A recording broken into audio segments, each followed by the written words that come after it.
آپ نے تو کچھ فائل نہیں کیا. My Lord, I prepared a paper book and I can submit it right now, sir. تو آپ کو ہم نے کہا تھا نا دیجیے. جی سر.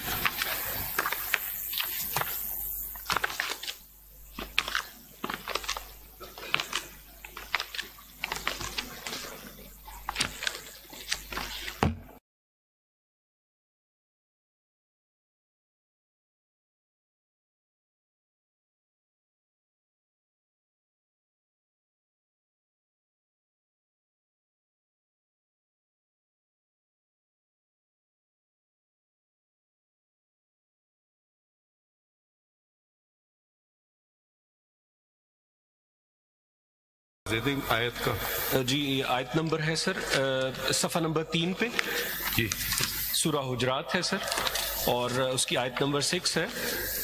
اس کا اردو ترجمہ کچھ یوں ہے: اے ایمان والو، اگر تمہیں کوئی فاسق خبر دے تو تم اس کی اچھی طرح تحقیق کر لیا کرو، ایسا نہ ہو کہ نادانی میں کسی قوم کو ایذا پہنچا دو پھر اپنے کیے پر پشیمانی اٹھاؤ.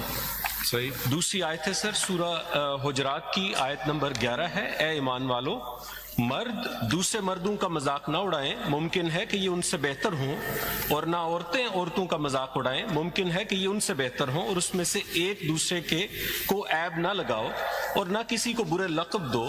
ایمان کے بعد فسق برا نام ہے، اور جو توبہ نہ کریں وہی ظالم لوگ ہیں. صفحہ نمبر 4 پہ ہے سر. ذرا جی آپ اس پہ تبصرہ کرنا چاہیں گے یا نہیں؟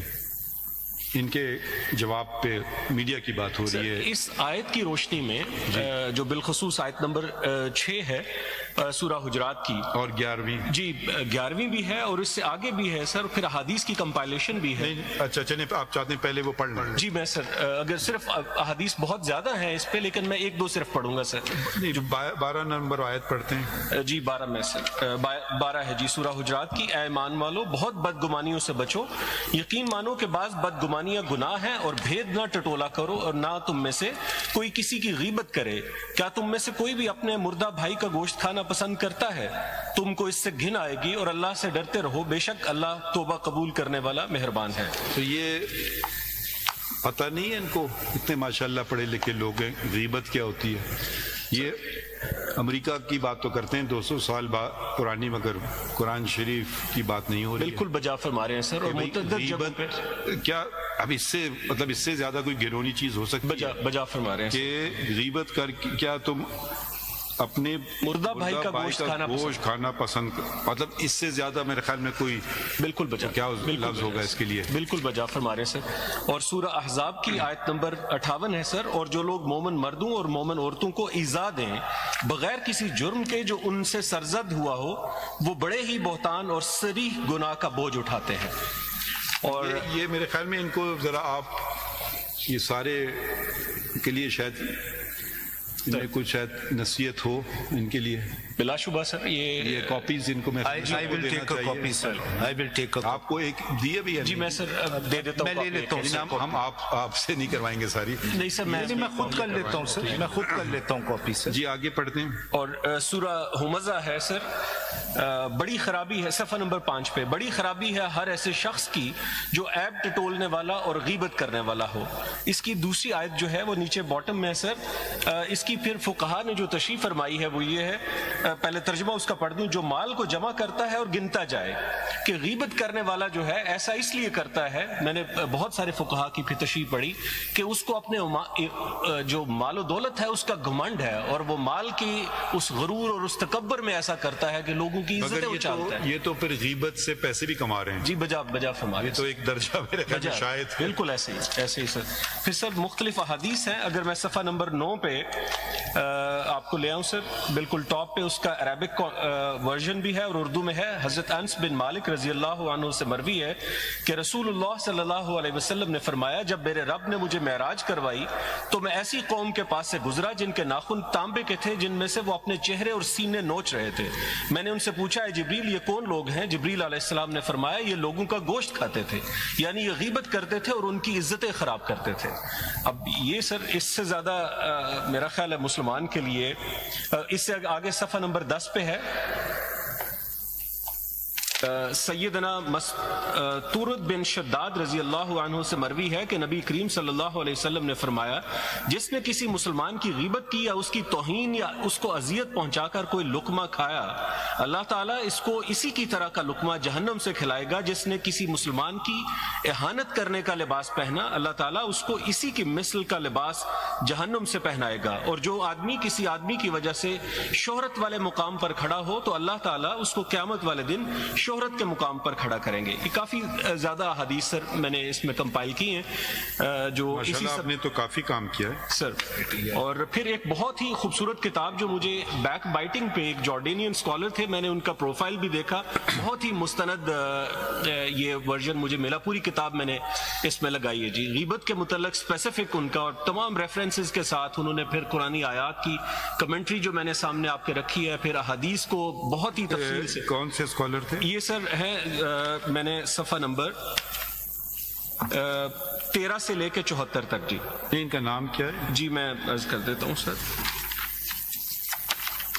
یہ ہے سر حسین الاویشا، یہ جارڈینین اسکالر ہیں سر۔ اگر گوگل سے ان کا پروفائل بھی آپ اس میں کون سی صفحے پہ ہمیں سر اس کے جو کانٹینٹس ہیں وہ سارا اگر صفحہ نمبر 16 پہ دیکھیں گے، انہوں نے تمام بیک بائٹنگ کے تمام ایسپیکٹس کو، غیبت کو، ایذا پہنچانا، کسی کی عزت اچھالنا بغیر، اور پھر خاص طور پہ جب آپ کو یہ پتا ہو، اس پہ بھی بہت زیادہ لکھا ہے انہوں نے کہ اگر کسی مسلمان بھائی کے حوالے سے آپ کو معلوم ہو کہ اس کے اندر یہ عیب ہے تب بھی آپ نے پردہ پوشی کرنی ہے، اور اگر نہیں ہے تب تو بہتان ہے، اور اس پہ تو پھر احادیث ہیں، پھر قرآنی آیات ہیں، اور یہ تمام ٹاپکس جو ہیں سر پڑھنے سے تعلق رکھتے ہیں۔ غیبت سچی بات کو ڈیفائن جی ایسے ہی بہتان جھوٹ ہے، یعنی اس پہ بھی منع فرمایا حضور پاک صلی اللہ علیہ وسلم نے کہ جو سچی بات ہے اس پہ بھی پردہ پوشی کرنی، یہی غیبت ہے۔ بہت مواقع پر میں نے حدیث جو جمع کی اس میں یہ ہے کہ بہت سارے مواقع پہ صحابہ نے فرمایا کہ اگر ہم تو صرف وہ بیان کر رہے ہیں جو عیب ہے اس آدمی میں، حضور پاک صلی اللہ علیہ وسلم نے فرمایا کہ نہیں، یہی تو غیبت ہے، اگر نہیں ہے اور بیان کرو گے تو یہ پھر بہتان ہے، جو کہیں اس سے بھی بڑا معاملہ ہے۔ تو یہ سر اس کے تمام کانٹینٹس میں تمام ٹاپکس کو انہوں نے بہت ہی خوبصورتی سے کور کیا۔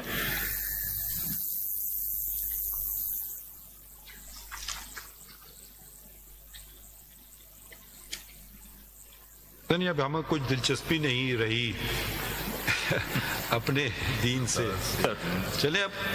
چلیں پاکستان میں تو مسلمان کے علاوہ اور بھی لوگ رہتے ہیں، مگر یہ کوئی کلچر ان چیزوں سے ڈس ایگری کرے گا۔ اب یہ چیز اگر آپ، یہ تو گئے ہوئے ہم میں سے دوسرے لوگ بھی گئے، مجھے یہ ایسی بات نہ تو انگلستان، اب تو خیر آپ ہر چیز کا ٹی وی یہاں سے دیکھ سکتے ہیں، مشکل نہیں ہے، کوئی یورپین کنٹری میں ایسے نہیں کرتے، وہ اتنے محتاط ہوتے ہیں کہ بھئی وہ لوگ تو اپنی مرضی کی کوئی بھی بات کر سکتے ہیں، مگر جب وہ ان کے پاس ملینز آف پاؤنڈز کو سو کرنا پڑ جاتا ہے، بالکل ایسا یہ آپ نے کیسے کر دیا۔ اب یہ ہمیں لے جا رہے ہیں کہ نہ صرف کنٹیمپٹ پہ لے جائیں بلکہ کہہ رہے ہیں ڈیفیمیشن بھی کروائیں۔ مجھے سمجھ نہیں آ رہا ہے یہ کیا بات کر رہے ہیں۔ ویسے جو آدمی اگر معافی مانگے اس کو کیا کرنا چاہیے، بخشنا چاہیے یا نہیں، آپ کی کیا رائے ہے؟ سر یہ اگر تو ندامت ہے اور پشیمانی کا احساس ہے اور بڑی کسی کوئی ملفوف انداز میں نہیں ہے اور بہت وضاحت کے ساتھ اور صراحت کے ساتھ اگر ندامت کا احساس ہے تو پھر اس صورت میں اور آئندہ اس غلطی کو نہ دہرانے کے حوالے سے بھی کوئی کمٹمنٹ ہے اور اپنی اصلاح کرنے کی یقین دہانی ہے، تو پھر اس صورت میں تو پھر معافی کے حوالے سے بہت سارے احکامات ہمیں دین الہی میں ملتے ہیں سر۔ پہلی فرصت میں مگر کر لینی چاہیے، جی پہلی فرصت میں بلا شبہ یہ بات پہلے اس کو ڈیفینڈ کیا جائے، جی بجا کوئی راستہ ہی نہیں ہے باہر۔ دیکھیں ہمیں کسی کو کوئی شوق نہیں ہے کنٹیمپٹ میں کرنے کا، مگر معاشرہ تباہ ہو رہا ہے، کیا جی اس میں کوئی شک نہیں ہے سر، ہماری جو جنریشنز ہیں، جو کچھ ہم ٹی وی آج آپ جیسے کوئی شخص ہوں آپ کو کوئی نہیں بلائے گا، کوئی ذرا آپ جیسا کوئی اور ہو ذرا ادھر ادھر دو چار کر دے باتیں، وہ آپ دیکھیے کتنے یہ بیٹھے ہوئے سب آپ کو بلائیں گے، آپ شام کو ہمارے ٹی وی چینل میں آ جائیے گی۔ My lord has very rightly pointed out, ایسے وہ لوگ جن کو کبھی ہم عدالت میں نہیں دیکھتے، وہ سارے لوگ شام کو ہم ان کو اسکرین پہ دیکھتے ہیں اور قانون اور آئین جو ہے اس کے اوپر تبصرہ فرما رہے ہوتے ہیں، کبھی ہم نے عدالت میں کسی عدالت کی ان کا حق ہے تبصرہ بے شک کریں، مگر ایک چیز انفلوئنس کرنا ججمنٹ ایک دوسری بات ہوتی ہے، چلیں وہ بھی آپ چھوڑیں، مگر یہ تو سیدھا سادہ الفاظ کا چناؤ اب وہی بات دوسرے طریقے سے بھی جی شائستگی سے بات کرنا ہمارے معاشرے سے وہ ختم ہوتا جا رہا ہے، اور اس میں یقیناً ختم ہوتا جا رہا ہے، ختم ہو چکا ہے جی ایسے ہی ہے. ہم تقریباً انتہا کو میرا خیال ہے پہنچ چکے ہیں، اور اس میں سب سے بڑا جو خوفناک اس کے نتائج ہیں وہ ہماری جو بچے ہیں، اگلی نسل جو ہے جن کو ہم نے یہ امانت سپرد کرنی ہے، یہ معاشرہ جیسے وہ ہم سے بہتر ہوں گے، اللہ کرے سر. لیکن ہم نے کوئی کسر نہیں چھوڑ رہے کہ ہم ان کی تربیت اور ان کی اخلاقی جو تربیت ہے بالخصوص اس سے زیادہ پستی میں ہم اور جا سکتے ہیں سر؟ نہیں ہے جی، بالکل بھی نہیں ہے، اس میں کوئی شک نہیں ہے. اور گفتگو کا سلیقہ اور شائستگی سے بات کرنا یہ ہمارے یہ بہت ہی، اور اب تو ہم یہاں پہ